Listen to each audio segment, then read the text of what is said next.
बड़े बड़े स्तंभ रचे, सड़कें बनाई, विश्वविद्यालय बनाए। आज आप उनके संतानों को कहते हैं कि सेंट्रल यूनिवर्सिटीज में, IITs में, IIMs में पढ़ने के ये लायक नहीं है। और लायक कौन है?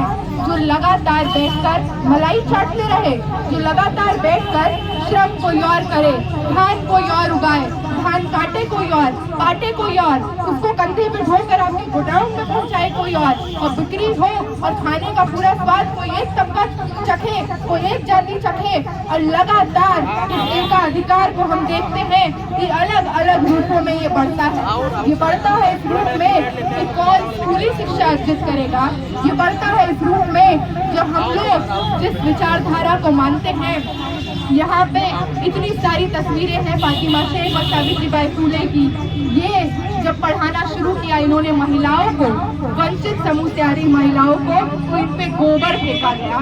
कहा गया इस समाज से आने वाली महिलाएं पढ़ेंगी, इस समाज से आने वाले छात्र पढ़ेंगे।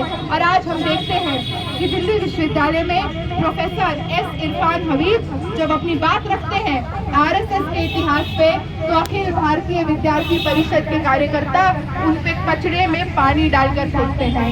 तो इनकी ये विरासत, चाहे वो कूड़ा फेंकने की हो, मेला फेंकने की हो, आज तक हक, अधिकार, बराबरी की लड़ाई लड़ने वालों पर ये लोग ये दमन करते आए हैं। हम इससे थोड़ा और आगे बढ़े तो हम देखते हैं कि ब्रिटिश हुकूमत जिस तरह से इस देश में चलती है, वहाँ पर प्रॉपर एक तरीके से ये वो तबका है, ये वो जातियां हैं जिसने ब्रिटिशर्स के सामने चाटुकारिता की। इन्हीं के लोग मुंशी बने, मुखबिर बने, जाकर क्रांतिकारी जो लोग लड़ाई लड़ रहे थे उनके बारे में जाकर खबरें दी, ताकि हमारा जो सत्ता के पास करीबी है वो बरकरार रहे, हमारा स्टेटस मेंटेन रहे, हमें किसी भी तरह से हमें दमन न झेलना पड़े। लगातार 1890 का आंकड़ा है जो कहता है कि 80% जो आबादी है वो लगातार 80% नौकरियों को लेकर बैठा है, जो 3% आबादी है। ये विरासत है इस तबके की जो आज सड़कों पर ये बात कह रहा है कि फॉल्स केस कर दिया जाएगा और कथा कथित जो ऊंची जाति है उनका करियर बर्बाद कर दिया जाएगा। आज ये समझने की जरूरत है कि हम लोग जिस लड़ाई की अगुवाई कर रहे हैं, 55 में ऐसे लोग, वो कार्यकर्ता, वो तमाम लोग, चाहे वो भैरव हो, चांद हो, तब भी संथल का विद्रोह छेड़कर चल जंगल जमीन की लड़ाई लड़ रहे थे जब इनके पूर्वज मुखबिरी कर रहे थे, दलाली कर रहे थे।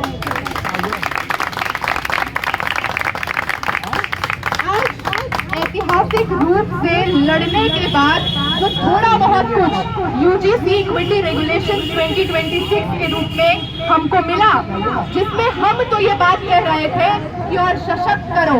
आपने कह दिया कि एक ऑफिशियल चेयरपर्सन वाइस चांसलर होंगे, JNU-VC जैसे वाइस चांसलर जो कहती है कि दलित विक्टिमहुड के शिकार हैं, ऐसे वाइस चांसलर जो पिछले 10 सालों में लगातार भाजपा RSS के सामने नतमस्तक हुए, वो इस कुर्सी पर काबिज हुए। वो अन्याय, वो किस तरह का न्याय करेंगे? हम लोग देखते हैं कि किस तरह से हम लोग ये डिमांड कर रहे हैं कि आपको इसमें 50+1 रिप्रेजेंटेशन SC, ST, OBC समुदाय से आ रहे साथियों का देना होगा। 12 की गाइडलाइंस में डिस्क्रिमिनेशन का डेफिनेशन इससे बेहतर था।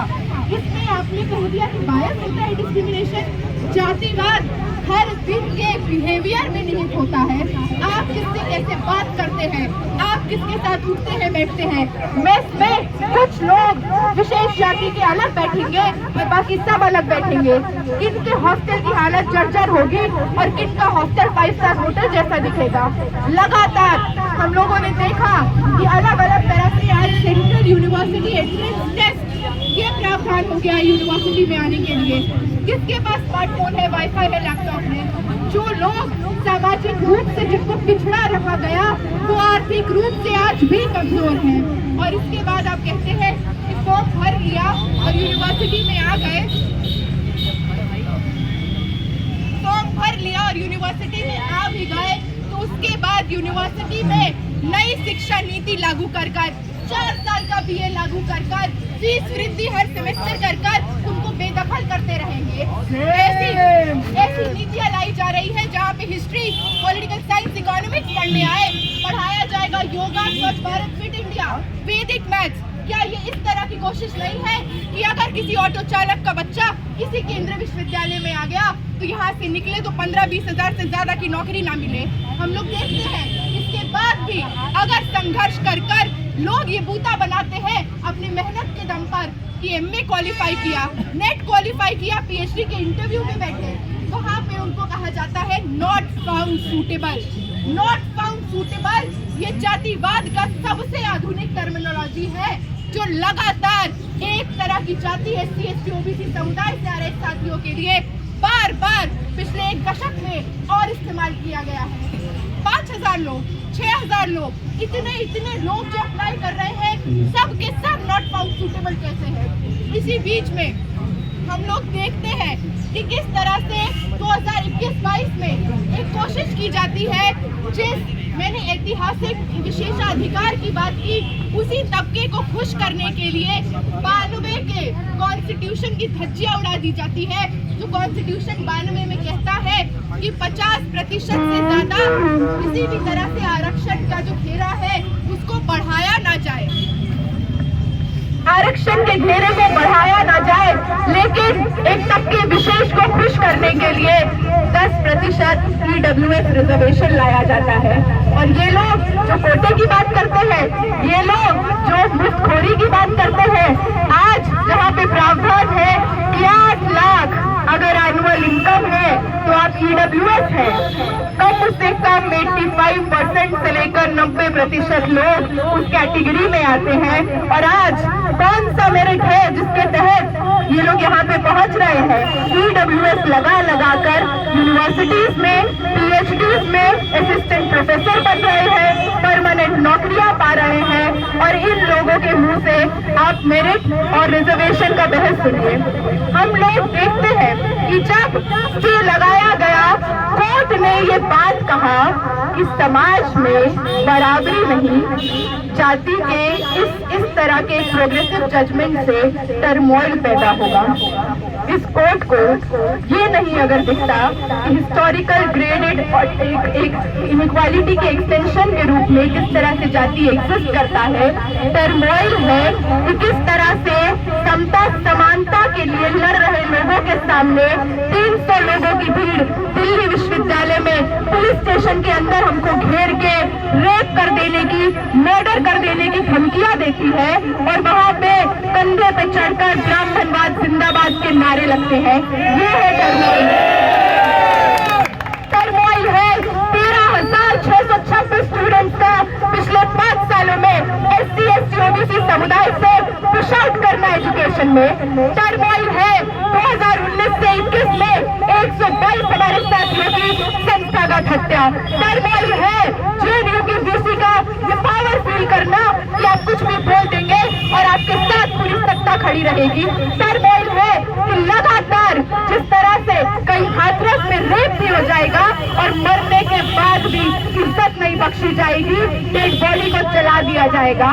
टर्मोइल है कि हर दिन जीने मरने वाले लोग जो खट खट कर इन विश्वविद्यालयों तक पहुंचे, आपकी चौथी पुश्त यहाँ पे पहुंची और जिनकी फर्स्ट जनरेशन आई और आज बस ये कह रही है कि बराबरी दे दो, डिग्निटी दे दो, तो पेट में सुपुकाहट हो गई, पेट में दर्द हो गया। हम आज यहाँ से ये ऐलान करने आए हैं कि सुपुकाहट बनी रहे, ये दर्द बढ़ता रहे। और साथियों, आप सभी से यहाँ पर मिलकर हिम्मत देने ही आए थे। वाकई में उत्तर प्रदेश जो हर तरह से संघ का सबसे बड़ा अखाड़ा है, वहाँ पे समता समानता की इस लड़ाई की अगुवाई कर रहे आप सभी साथियों को मेरा क्रांतिकारी इस्तकबाल। जय भीम, लाल सलाम। बस इस बात खत्म करना चाहूंगी कि कल के बाद की भी लड़ाई है, रिजर्वेशन से आगे की भी लड़ाई है, क्योंकि रिजर्वेशन ने ये जरूर कहा कि स्टार्टिंग लाइन सेम नहीं है, लेकिन इससे आगे बढ़ के हमारी लड़ाई है कि वो स्टार्टिंग लाइन थोड़ा सेम करने की कोशिश में भी उस हिस्टोरिकल डिसएडवांटेज को भी आपको शामिल करना होगा। जो लोग यहाँ तक पहुँचते हैं, जो अंडर कॉन्फिडेंस फील करते हैं, जो अंग्रेजी नहीं आती और उन लोगों से कम्पीट करना पड़ता है, जो प्राइवेट स्कूलों में पढ़ के आए, बड़े बड़े बापों की औलाद है, बाबू दादा लोगों की औलादें हैं, तो आपको इस तरह से और हमें अग्रसर रूप से रिजर्वेशन और इससे आगे यूजीसी गाइडलाइंस रोहित एक्ट के तर्ज पर लागू हो, समता समानता खाली यूनिवर्सिटी नहीं पूरे समाज की वास्तविकता हो। रोहित वेमुला, पायल ताड़गी, दर्शन सोलंकी के शोक को शक्ति में बदलकर लड़ते रहने का कारभार आपके हमारे सबके कंधे पे इतिहास में छोड़ा है।